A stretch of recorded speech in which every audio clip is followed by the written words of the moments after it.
સમગ્ર દેશની અંદર તિરંગા યાત્રા કાઢવાનું આયોજન કરવામાં આવ્યું અને એ અંતર્ગત પારડી શહેરમાં પણ આજરોજ વિવિધ સંગઠનો દ્વારા તિરંગા યાત્રાનું આયોજન કરવામાં આવ્યું છે અને અહીં ઉપસ્થિત દરેક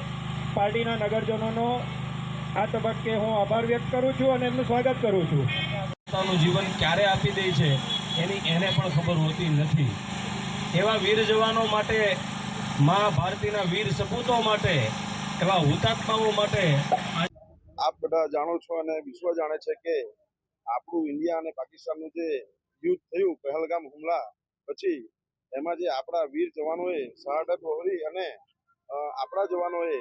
પાકિસ્તાનમાં જઈને આપણી જવાનોની વીરતા દેખાડી, એ અંતર્ગત આપણા જવાનોનો ઉત્સાહ વધારવા આપણે અહીંયા સિંદૂર યુદ્ધના સંદર્ભે યાત્રા કાઢી છે. નગરજનોનો બધા સમાજો સાથે મળીને બધી સંસ્થાઓ, વિશ્વ હિન્દુ પરિષદ, RSS, બધી જ સંસ્થાઓ મળીને બહુ સારો પ્રતિસાદ મળ્યો છે. આજના યાત્રાને જે લોકોનો પ્રતિસાદ મળ્યો છે એ બાબતે અમને એવું અને ઇન્ડિયાની આર્મી પર અને મોદી સાહેબનું નેતૃત્વ પર લોકોને ભરોસો છે. આજનો કાર્યક્રમ ખૂબ સુંદર રહ્યો અને માત્ર સરકાર નહીં પરંતુ આપણા સૈન્યનું મનોબળ વધે એ રીતનો કાર્યક્રમ રહ્યો અને આપણે સહકાર આપવાનો છે, એમના પરિવારને સહકાર આપવાનો છે, તો જ છે તે આ દેશ આપણો જે છે એ સમૃદ્ધ થશે અને સંરક્ષણની દ્રષ્ટિએ પણ મજબૂત થશે.